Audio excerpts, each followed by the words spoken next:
नीतीश कुमार 28 जनवरी को एनडीए में फिर से शामिल हो गए थे। उन्होंने आरजेडी का साथ छोड़ने के साथ ही मुख्यमंत्री पद से इस्तीफा भी दे दिया था। इस्तीफा देने के बाद उन्होंने कहा था कि हम लोग इतनी मेहनत कर रहे थे और सारा क्रेडिट दूसरे लोग ले रहे हैं। अब नए गठबंधन में जा रहे हैं। प्रधानमंत्री नरेंद्र मोदी शनिवार को बिहार दौरे पर रहेंगे। प्रदेश में एनडीए सरकार बनने के बाद पीएम मोदी का ये बिहार का पहला दौरा है। पीएम मोदी औरंगाबाद और बेगूसराय में जनसभा को भी संबोधित करेंगे। बिहार के मुख्यमंत्री नीतीश कुमार गया एयरपोर्ट पर प्रधानमंत्री मोदी का स्वागत करेंगे। गया से ही हेलीकॉप्टर से पीएम मोदी और सीएम नीतीश औरंगाबाद के लिए रवाना हो गए। औरंगाबाद से फिर दोनों बेगूसराय जाएंगे। जानकारी के मुताबिक पीएम मोदी के इस एक दिन के बिहार दौरे पर सीएम नीतीश कुमार हर वक्त उनके साथ रहेंगे। बेगूसराय में कार्यक्रम के बाद पीएम मोदी और नीतीश एक साथ पाटना आएंगे। यहां से पीएम मोदी दिल्ली के लिए रवाना हो गए। जानकारी के मुताबिक बिहार के औरंगाबाद में प्रधानमंत्री मोदी 21,400 करोड़ रुपए से ज्यादा की परियोजनाओं का उद्घाटन और शिलान्यास करेंगे। औरंगाबाद के बाद बेगूसराय में भी पीएम मोदी एक रैली करेंगे। इस रैली से पीएम मोदी देश भर के लिए तेल और गैस से जुड़े 1.48 लाख करोड़ रुपए की परियोजनाओं का उद्घाटन और शिलान्यास करेंगे। इनमें से 13,400 करोड़ की परियोजनाएं बिहार के लिए होगी। बेंगलुरु के लोकप्रिय रेस्टोरेंट रामेश्वरम कैफे में शुक्रवार को बड़ा हादसा हो गया। कैफे में आग लग जाने से कम 10 लोग घायल हो गए। संदेश है कि एक सिलेंडर में विस्फोट होने के कारण आग लगी। पुलिस ने यह जानकारी दी है। उधर कर्नाटक के मुख्यमंत्री सिद्धरामैया ने ब्लास्ट की पुष्टि की है। मुख्यमंत्री ने अपने बयान में कहा है कि एक ग्राहक ने कैफे में बैग रखा था। इसके बाद वहां धमाका हुआ। कुंदनहाली इलाके में स्थित रामेश्वरम कैफे में विस्फोट होने से आग लग गई। पुलिस और दमकल विभाग के कर्मी स्थिति पर काबू पाने के लिए वहां पहुंच गए हैं। विस्फोट के समय जोरदार आवाज सुनी गई और पड़ोसी दुकानों, फ्रंट ऑफिस और कार्यालयों से लोग मौके पर पहुंचे। विस्फोट के कारण आग लगने पर फायर ब्रिगेड मौके पर पहुंची और आग बुझाने में जुट गई है। स्थानीय पुलिस भी मौके पर पहुंची और घायलों को बचाने और भीड़ को तीतर बीतर करने में जुट गई। वही होटल के पास भीड़ जमा होने से रोकने के लिए पुलिस ने निगरानी रखी है। ब्लास्ट आया, इधर आया, क्या हुआ देखने के लिए आया। 15 लोग का पूरा इंजरी है, 5 लोग का पूरा मेजर इंजरी है। वो हॉस्पिटल गए। इधर आसपास का थोड़ा लोग, वो क्या पता नहीं को बोलता है गैस का सिलेंडर नहीं है। वो गैस का साउंड, वो साउंड ज़्यादा आ गया। उसका रेडिएशन 1 किलोमीटर का रेडिएशन आ गया, उतना साउंड है। वो उसका लोग है ना, वो बोलता है सिलेंडर ऐसा नहीं है। वो पता नहीं एग्जैक्ट क्या हुआ। सिलेंडर स्पॉट नहीं है। हाँ, सिलेंडर नहीं है। वो कौन से साइड में हुआ सर? उस साइड का कॉर्नर में। हाँ, ये हुआ क्या? वो फुल साउंड आया। और कैसा तभी ब्लास्ट हुआ तो क्या क्या कैसा माहौल था सर? यहाँ पर क्या हम लोग सर का साउंड हो गया एकदम आया। हम इधर रोड का बाहर है, उस साइड से आया, देखने के फुल एकदम फुल साउंड आया। साउंड आने के बाद पूरा इंजूर हो गया, पूरा हाथ पूरा। एक आदमी का उधर हॉस्पिटल में चला गया। एक आदमी का इधर हॉस्पिटल है नियर बाई, और चला गया। एक आदमी RXDX मणिपाल इधर हॉस्पिटल चला गया पूरा। कांग्रेस कमेटी के पूर्व अध्यक्ष राहुल गांधी की भारत जोड़ो न्याय यात्रा 2 मार्च को दोपहर 1:30 बजे मध्य प्रदेश के मुरैना में प्रवेश करेगी। दोपहर 2:30 अंडर ब्रिज के पास मुरैना में रोड शो होगा, जहां गांधी की स्वागत किया जाएगा। तत्पश्चात जगह जगह स्वागत के बाद शाम 5 बजे यात्रा ग्वालियर पहुंचेगी और मालगाड़ा चौराहे से उनका रोड शो होगा। 4 शहर के नाका पर भव्य स्वागत के बाद रोड शो हजीरा चौराहे पर पहुंचेगी, जहां राहुल गांधी का संबोधन भी होगा। कांग्रेस के राज्यसभा सांसद और 2 मार्च की यात्रा के प्रभारी अशोक सिंह ने एनडीटीवी को बताया कि अखिल भारतीय कांग्रेस कमेटी के पूर्व अध्यक्ष राहुल गांधी की भारत जोड़ो न्याय यात्रा 2 मार्च को दोपहर 1:30 बजे मध्य प्रदेश के मुरैना में प्रवेश करेगी। कांग्रेस संवेदन के अध्यक्ष योगेश यादव के नेतृत्व और प्रदेश कांग्रेस अध्यक्ष जीतू पटवारी सहित पार्टी के अन्य नेताओं और पार्टी पदाधिकारियों की उपस्थिति में पार्टी ध्वज को सलामी देकर उत्तर प्रदेश कांग्रेस के पदाधिकारियों द्वारा मध्य प्रदेश कांग्रेस कमेटी के पदाधिकारियों को ध्वज सौंपने का कार्यक्रम दोपहर 2 बजे JB ढाबा पिपराय में किया जाएगा। न्याय यात्रा के 2 मार्च के प्रभारी अखिल भारतीय कांग्रेस कमेटी के सचिव मप्र प्रभारी शिव भाटिया और पूर्व नेता प्रतिपक्ष डॉक्टर गोविंद सिंह है। सिंह के मुताबिक दोपहर 2:30 बजे अंडर ब्रिज के पास मुरैना में रोड शो होगा, जहां गांधी का स्वागत भी किया जाएगा। तत्पश्चात जगह जगह स्वागत के बाद शाम 5 बजे यात्रा ग्वालियर पहुंचेगी और मालगाड़ा चौराहे से उनका रोड शो होगा। संयुक्त अरब अमीरात में बने पहले हिंदू मंदिर को आम जनता के लिए शुक्रवार से खोल दिया गया है। बता दें कि 14 फरवरी को अबू धाबी पहुंचे पीएम नरेंद्र मोदी ने इस मंदिर का उद्घाटन किया था। इस मंदिर को बनाने में 700 करोड़ रुपए खर्च किए गए हैं। संयुक्त अरब अमीरात के पचर से निर्मित पहले हिंदू मंदिर को शुक्रवार को आम जनता के लिए खोल दिया गया। प्रधानमंत्री नरेंद्र मोदी ने 14 फरवरी को अबू धाबी के इस पहले हिंदू मंदिर का उद्घाटन किया था। मंदिर दुबई अबू धाबी शेख जायद राजमार्ग पर अल रहबा के पास 27 एकड़ क्षेत्र में लगभग 700 करोड़ रुपए की लागत से बनाया गया है। मंदिर के लिए जमीन यूएई सरकार ने दान में दे दी है। अबू धाबी के पहले हिंदू मंदिर का निर्माण नगर शैली में किया गया है। इसी तरह अयोध्या में राम मंदिर का निर्माण किया गया है। मंदिर में स्वयं सेवक उमेश राजा के अनुसार 20,000 टन से अधिक चुना पत्थर के टुकड़ों को राजस्थान में तराशा गया और 700 कंटेनर में अबू धाबी लाया गया।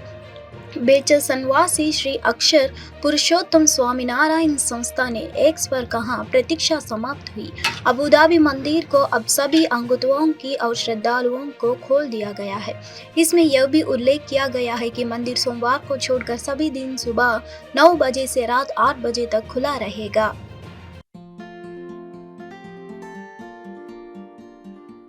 It's a glowing example of the depth of our relationship, and is perhaps the biggest Hindu temple in this part of the world.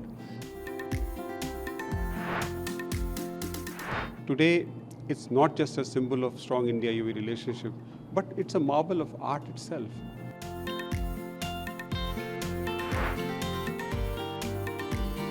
अपने आप को बहुत भाग्यशाली समझ रहे हैं कि फर्स्ट डे ये जनता के लिए खुला है, जिसमें हमको ये अवसर प्राप्त हुआ है कि हमने इस मंदिर के दर्शन किए।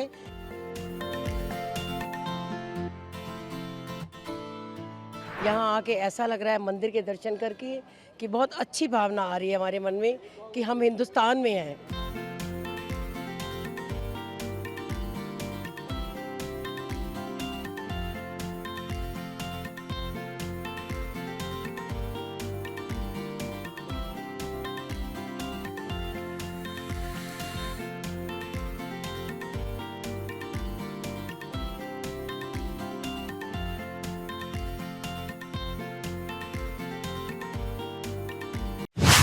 राष्ट्रपति व्लादिमीर पुतिन ने यूक्रेन से चल रहे युद्ध के बीच गुरुवार को पश्चिमी देशों से सबसे बड़ी चेतावनी दे डाली है।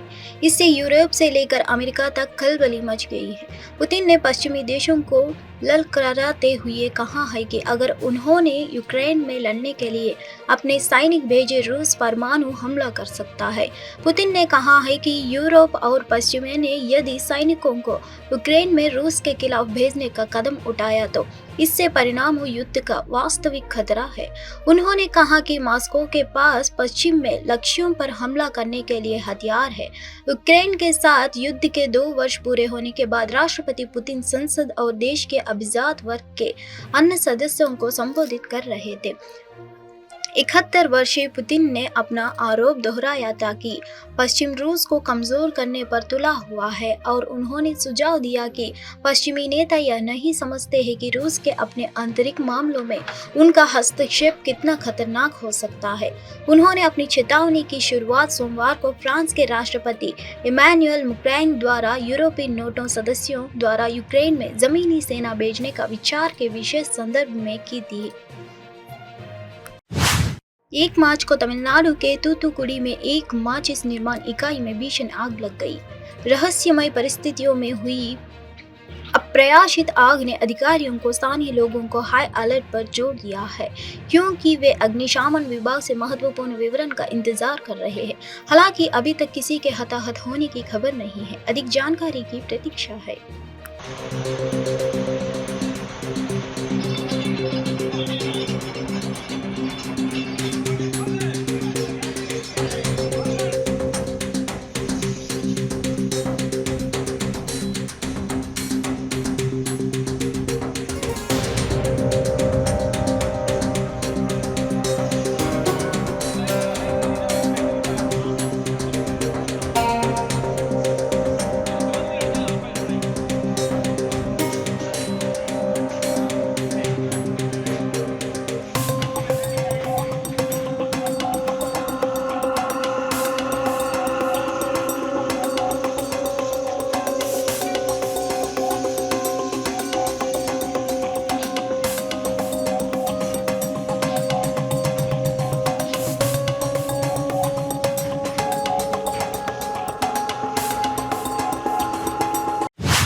क्रिकेट के सर्वश्रेष्ठ ऑलराउंडर में से एक युवराज सिंह ने लोकसभा चुनाव लड़ने को लेकर जवाब दिया है। जानिए गुरदासपुर लोकसभा सीट से चुनाव लड़ने को लेकर युवी ने क्या कुछ कहा।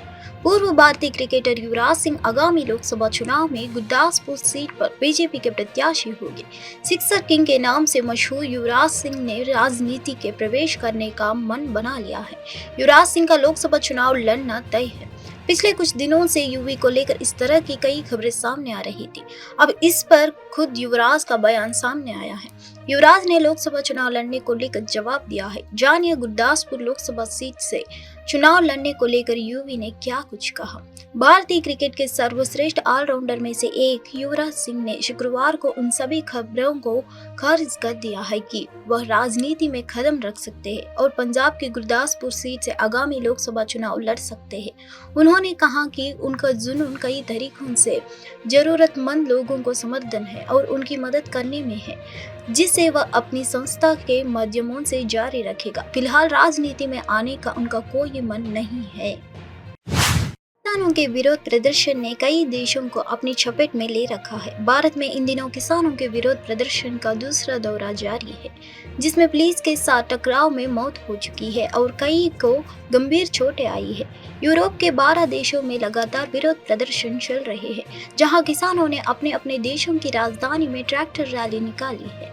उन्होंने पुआल की गांठें और खाद जलाई, साथ ही हाईवे जाम कर दिया है। लेकिन भारत में किसानों के विरोध प्रदर्शन के उलट वहां पुलिस कार्रवाई में चोटें या मौतों का कोई मामला सामने नहीं आया है। भारत में जहां किसानों को लोहे कंक्रीट के बैरियर लगाकर रोका जा रहा है, उन पर पैलेट गन से गोलियां और आंसू गैस की बौछार की जा रही है।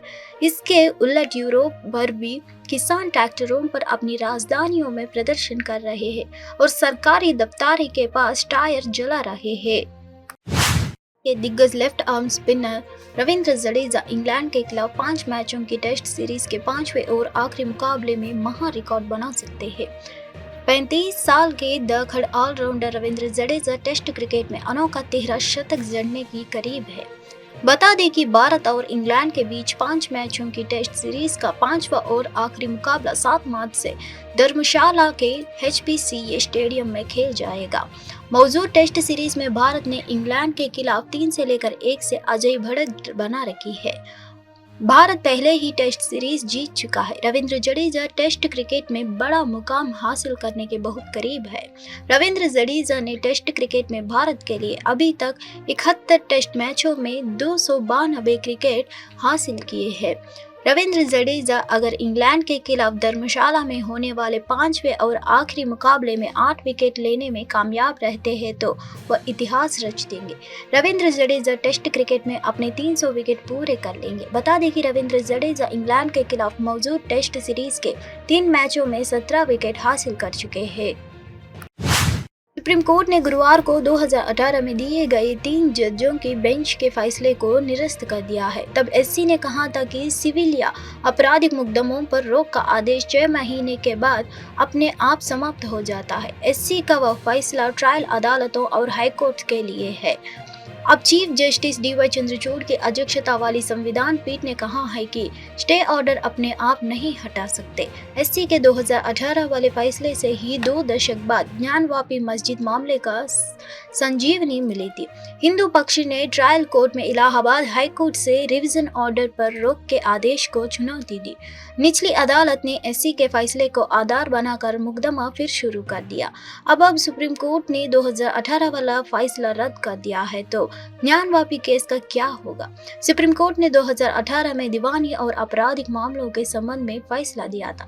निचली अदालत या SC के ओर से लगी रोक अगर बढ़ाई नहीं जीत तो 6 महीने बाद खुद ब खुद समाप्त हो जाएगा।